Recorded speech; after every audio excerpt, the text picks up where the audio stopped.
Doctor साहब, वज़ीर-ए-आज़म शहबाज शरीफ साहब की जानिब से कहा गया है कि पंजाब हुकूमत ने अपने वसाइल से बिजली सार्फिन को रिलीफ दिया है, विफाक ने इसमें हिस्सा नहीं डाला है।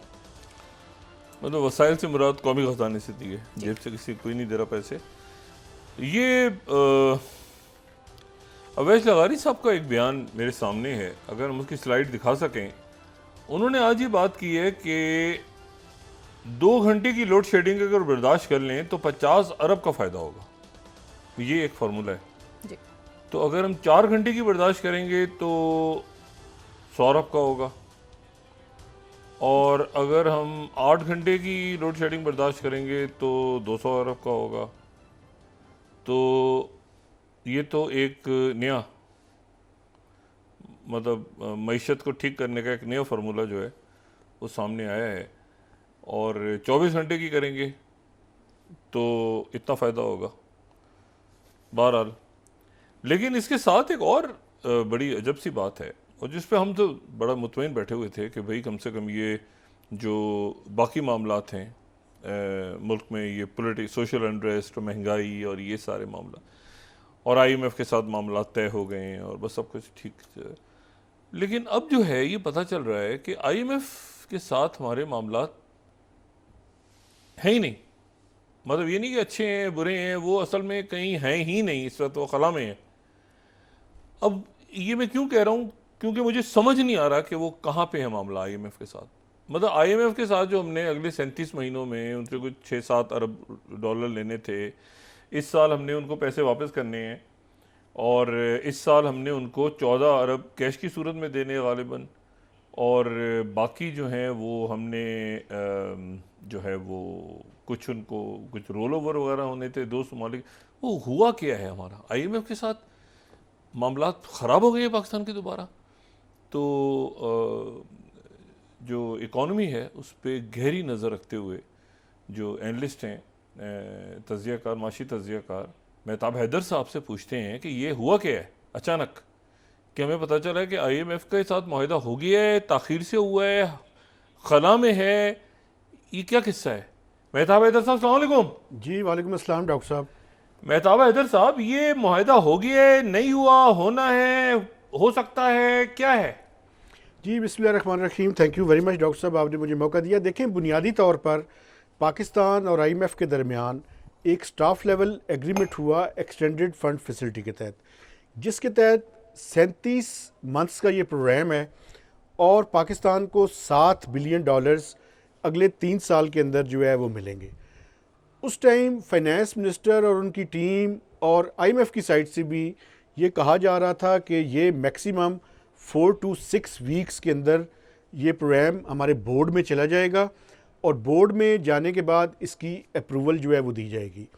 लेकिन जब मैं आपसे बात कर रहा हूँ तो इस टाइम तक एक हमने रिक्वेस्ट भिजवानी होती है जिसको कहते हैं letter of intent. Letter of intent से मुराद ये है कि हुकूमत पाकिस्तान यानी फाइनेंस मिनिस्टर और governor state bank of Pakistan एक लेटर जारी करते हैं हुकूमत पाकिस्तान के बिहाफ पे कि हम IMF के प्रोग्राम से मुकम्मल एग्रीमेंट के अंदर हैं, और जो आपकी शराइत है उन पे हम अमल करेंगे, आप बोर्ड में लेकर जाएं और उसको अप्रूव करवा दें।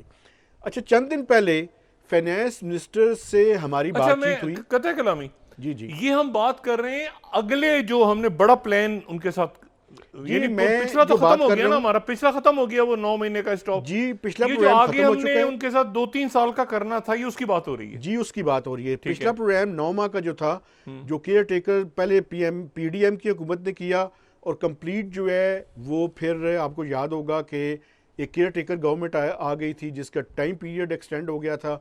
लेकिन अल्टीमेटली जब दोबारा इलेक्शंस के बाद वो प्रोग्राम जो है वो ख़त्म हो गया। अब ये नया प्रोग्राम हमने निगोशिएट किया है। बजट के से पहले IMF की टीम आई, बजट हमने पेश किया, बजट के अंदर उन्होंने अमेंडमेंट्स करवाई। उसके बाद आपको पता है कि टारगेट्स बढ़ाया गया, FBR का टारगेट इतना बड़ा रखा गया।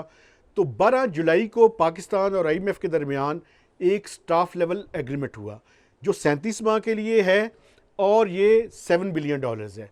अच्छा, ये प्रोसेस स्टाफ लेवल एग्रीमेंट तक नहीं होता, ये स्टाफ लेवल एग्रीमेंट के बाद की मैं आपको बता रहा था कि LOI पे साइन करना है और बोर्ड को भिजवाना है। चंद दिन पहले जब फाइनेंस मिनिस्टर से इसके बारे में बातचीत हुई साफियों की ये जो स्टैंडिंग कमेटी ऑन फाइनेंस की मीटिंग के बाद, तो उनसे ये एक्सप्लिसिटली पूछा गया कि सुनने में ये आ रहा है कि ये प्रोग्राम शायद सितंबर तक चला जाए। उन्होंने कहा जी आपकी ये इन्फॉर्मेशन गलत है और ये अगस्त के अंदर ही हम इस प्रोग्राम को इसकी अप्रूवल लेने में कामयाब हो जाएंगे। अच्छा, जब आईएमएफ का एक कैलेंडर जारी होता है सर, कैलेंडर के अंदर वो फ्यू वीक्स आगे का बताते हैं कि हमने नेक्स्ट प्रोग्राम जो जिन जिन ममालिक के करने हैं उनमें कौन कौन से ममालिक शामिल हैं और ये कब होगा। 28 तारीख तक, 28 अगस्त तक जो उनका कैलेंडर जारी हुआ उसमें पाकिस्तान का प्रोग्राम शामिल नहीं है। तो मेरी अपनी बात हुई फाइनेंस मिनिस्टर से, कल मैसेज पे बात हुई बेसिकली। उन्होंने इस तवक्को का इज़हार किया कि अब ये प्रोग्राम हम सितंबर की तरफ जाके इसको कंक्लूड करने की कोशिशों के अंदर मसरूफ़ हैं। तो ये वो सारी सूरत हाल है जो इस टाइम है।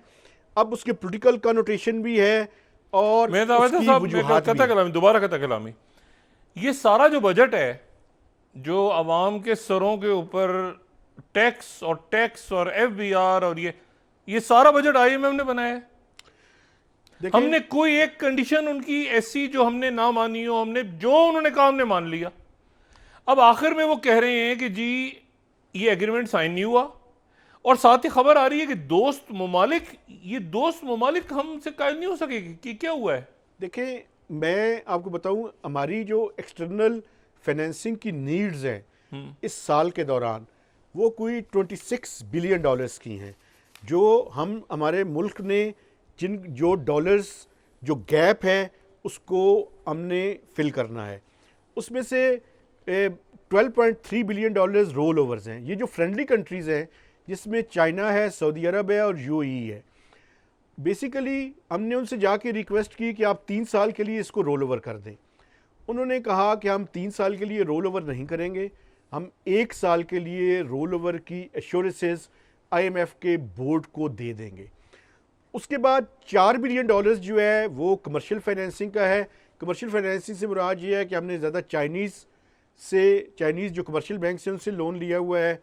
उनके यहाँ शर्त ये है कि हम पहले वो लोन वापस करें, फिर वो उसके अगेंस्ट उसके पैसे देंगे।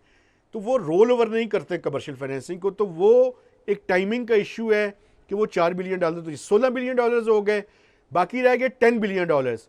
10 बिलियन डॉलर्स में से 2.4 हम अभी 2 महीनों में वापस कर चुके हैं, बाकी रह गए 8.6। 8.6 के अंदर जो बोन ऑफ कंटेंशन है इस टाइम वो ये है कि आईएमएफ ये समझता है कि ये जो यूरो बांड हमने 1 से 1.5 बिलियन डॉलर्स का है ये नहीं हो सकेगा। और दूसरा ये जो प्रोजेक्ट फाइनेंसिंग है बाकी 5-6 बिलियन डॉलर्स के लगभग, वो शायद हम उतनी हासिल ना कर सकेंगे जितनी हम क्लेम कर रहे हैं। एक तो ये इशू है, और दूसरा ये है कि आईएमएफ ये भी कह रहा है कि आप ये एक्सटर्नल फाइनेंसिंग के साथ साथ ये जो अभी आपने बिजली की बात की, ये आप बिजली की जो सब्सिडी दे रहे हैं, आपने हमें ये कहा था कि हम डेवलपमेंट का बजट इसलिए ज़्यादा रखना चाहते हैं कि हम उसके ज़रिए ग्रोथ हासिल करना चाहते हैं। तो अगर आप अपने डेवलपमेंट बजट को कम करेंगे बिजली का रिलीफ देने के लिए, तो हमें सारे मैक्रो नंबर्स दोबारा से रिवाइज करने पड़ जाएंगे। नहीं, 1 मिनट, ये एक बड़ा मेजर इशू इशारा है। ये जो मरियम नवाज साहबा ने ऐलान किया है, जो वजीर आजम ऐलान करने जा रहे हैं उसके जवाब में, उसकी तरफ इशारा है आपका? ये जो बिजली जी बिल्कुल मेरा उसकी तरफ इशारा है। मरियम नवाज साहिबा का तो सूबे से तल्लक है। एनएफसी के तहत आपको पता है सूबों के पास बहुत पैसे हैं, फेडरल गवर्नमेंट के पास पैसे नहीं है। फेडरल गवर्नमेंट कर क्या रही है? एक तो अभी आपने अपने इंट्रो के दौरान बताया कि आप लोड शेडिंग बर्दाश्त करें तो उसके नतीजे में इतनी बचत होती है। दूसरा तरीका क्या है? दूसरा तरीका ये है कि जो federal public sector development programme है, जिसको डेवलपमेंट बजट कहा जाता है, उसके लिए आपको याद होगा कि हुकूमत ने पहले कोई 1200-1250 अरब रुपए रखे, फिर उसको कट लगा के उन्होंने पहले 1150 किया, फिर उसको कट लगा के उन्होंने 1100 किया, और उसमें यह कहा कि हम पब्लिक प्राइवेट पार्टनरशिप को बढ़ा देंगे और जो फेडरल बजट से पैसे इस्तेमाल हो रहे हैं उनको हम कम करेंगे। लेकिन अब जो प्लान किया जा रहा है, जिसको ये कहते हैं खुशखबरी आने वाली है कि बिजली की कीमतें शायद कुछ माह बाद कम हो, उसकी बुनियादी तरीका ये है कि आपको डेवलपमेंट बजट फेडरल लेवल पे भी और प्रोवेंशन लेवल पे भी कट लगाना पड़ेगा। आईएमएफ क्या कह रहा है? आईएमएफ कह रहा है कि जब आप पहले ये कह रहे थे कि डेवलपमेंट बजट ज़्यादा रखना है ताकि इकॉनमी को किक स्टार्ट किया जाए, अब प्रॉब्लम यह है कि जब आप उसको कम करेंगे तो हमारे सारे मैक्रो इकोनॉमिक नंबर्स हिल जाएंगे। तो आईएमएफ से 50 अरब रुपए की जो पहले 200 यूनिट तक हमने कम की बिजली, 200 यूनिट तक लोगों को रिलीफ दिया, उसकी तो आईएमएफ से बातचीत हो गई थी, लेकिन ये जो नया प्लान बन रहा है इस पे आईएमएफ अभी तक एग्री नहीं है। जैसे मरीम नवाज साहबा ने या नवाज शरीफ साहब खुद मौजूद थे जब ये ऐलान हुआ है, तो उन्होंने आईएमएफ या वजीर ख़जाना से या वजारत ख़जाना से इसका क्या वहाँ से जवाब आ सकता है आईएमएफ की तरफ से, उसके बारे में नहीं पूछा गया होगा ये ऐलान होने से पहले, और ये ऐलान हो गया तो इसके ऊपर आईएमएफ को इतराज़ हो रहा है। तो वजीर, अब तो शहबाज शरीफ साहब भी करने जा रहे हैं कि जी बाकी मुल्क में भी होना चाहिए, वो भी, तो ये पूछा नहीं गया वजारत ख़जाना से कि आईएमएफ इसके ऊपर फटा डाल देगा? एक तो सर आईएमएफ ने अभी तक इसको इंडोर्स नहीं किया, मैं ये कंफर्म कर सकता हूँ कि आईएमएफ ने इसको इंडोर्स नहीं किया। अच्छा। दूसरी बात ये है कि जब पंजाब में आप इस तरह की सब्सिडी देते हैं, और मैं खुद भी पंजाब से हूँ, रिलीफ मिलता है, तो जो बाकी सूबों के लोग हैं वो क्या महसूस करते हैं? अभी आपको सिंध से ये आवाज़ें थोड़ी सी आई हैं, बलोचिस्तान और केपी से भी आएंगी मज़ीद। तो बुनियादी बात ये है कि एक डिस्टॉर्शन क्रिएट कर दी है, या तो चारों सूबों को साथ मिला के इस पे बात की जाती और उसको किया जाता, तो वो था कि कम से कम इंटरनली नहीं, लेकिन उसमें फिर आईएमएफ ने तो और फटा डालना है ना। आईएमएफ अगर ऑन बोर्ड नहीं है तो फिर ही हम कैसे कर रहे हैं ऐलान?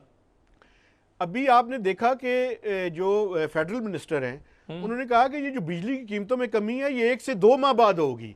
ये 1 से 2 माह की बात उन्होंने क्यों की है? उसकी बुनियादी वजह ये है कि बेसिकली इनके प्लान का ऐसा ये था कि आईएमएफ के बोर्ड से इसकी अप्रूवल हो जाए, तो उसके बाद जो है हम इसको अनाउंस करेंगे। लेकिन वो भी इस तरह से तो नहीं है, वो पाकिस्तान की चीज़ों के बारे में बड़ी गहरी नज़र है उनकी, तो उन्होंने तो उसको डिले ही कर दिया। अब सितंबर की कौन सी डेट है ये किसी को भी नहीं पता। इट्स ए गेस वर्क कि ये सितंबर की यानी पहले 10-15 दिन में आएगा बोर्ड या आखिरी में चला जाएगा, लेकिन अभी तो यही क्लेम किया जा रहा है कि सितंबर में बोर्ड के पास ये पाकिस्तान की रिक्वेस्ट चली जाएगी और वहाँ से अप्रूवल हो जाएगी।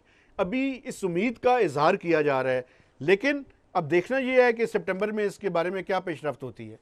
नहीं तो ये जो नंबर्स उनको दिए थे हमने, यानी सारा का सारा बजट उन्होंने बनाया ना, हमने तो कोई बात ही नहीं की उनसे। अब सारा बजट उन्होंने बनाया, फिर हम उनके ये जो टैक्स आयद हो गए और ये और FBR और पता है खुदा जाने क्या क्या। मैं सिर्फ ये पूछ रहा हूँ कि ये आप कह रहे हैं सारे नंबर हिल गए हैं, तो ये नंबर्स दोबारा बनेंगे कैसे? मतलब ये क्या हुआ है? देखें, हमने जो पावर सेक्टर की सब्सिडी रखी थी ना सर बजट में, वो कोई 1200 अरब रुपया रखी थी। अगर हम सब्सिडी की अमाउंट बढ़ाएंगे तो कहीं ना कहीं से तो काट के बढ़ाएंगे। देखिए, 2 तरीके हैं ना। एक तरीका ये है कि या तो हम अपने टैक्स रेवन्यूज़ को या नॉन टैक्स रेवन्यूज़ को बढ़ाएं, या अपनी जो एक्सपेंडिचर्स हैं उनको कट करें। तो हम जो इस टाइम स्ट्रेटजी की तरफ जा रहे हैं, चूँकि मैक्सिमम टैक्सेस तो जितने लगाने थे पाकिस्तान की हिस्ट्री में इतने नहीं लगे, तो एक्सपेंडिचर साइड पे हमारे पास हल क्या है? हल ये है कि हम जो डेवलपमेंट का बजट है, जो तरक्याती बजट है, उसको कट करें, सूबे भी कट करें और मरकज़ भी कट करें। या अब मैं ये बात करने लगा हूँ, चूँकि ये है बड़ी कंट्रोवर्शियल बात, कि NFC के तहत करें, चूँकि वो एक कॉन्स्टिट्यूशनल इशू है। आपको पता है कि अंडर द कॉन्स्टिट्यूशन हमने एक एग्रीमेंट किया हुआ है और वो सूबों के कंसेंसस के बगैर इसको चेंज भी नहीं किया जा सकता। तो तरीकाकार यही है कि डेवलपमेंट बजट को कट लगाया जाए, और दूसरी तरफ जो है वो सूबों से भी कहा जाए कि जो उनके एनुअल डेवलपमेंट प्लान्स हैं, ADPs जिनको कहते हैं, वो कट लगाएं, कुछ कुशन क्रिएट किया जाए और कुशन क्रिएट करके लोगों को रिलीफ दिया जाए। लेकिन ये एक तो सस्टेनेबल नहीं है, ये ऐसे ही है कि एक बाल्टी है, बाल्टी के अंदर हम पानी डाल रहे हैं लेकिन नीचे से छेद है। अब जैसे जैसे पानी डालेंगे वो छेद के जरिए निकलता जाएगा, तो एक मुश्किल सूरत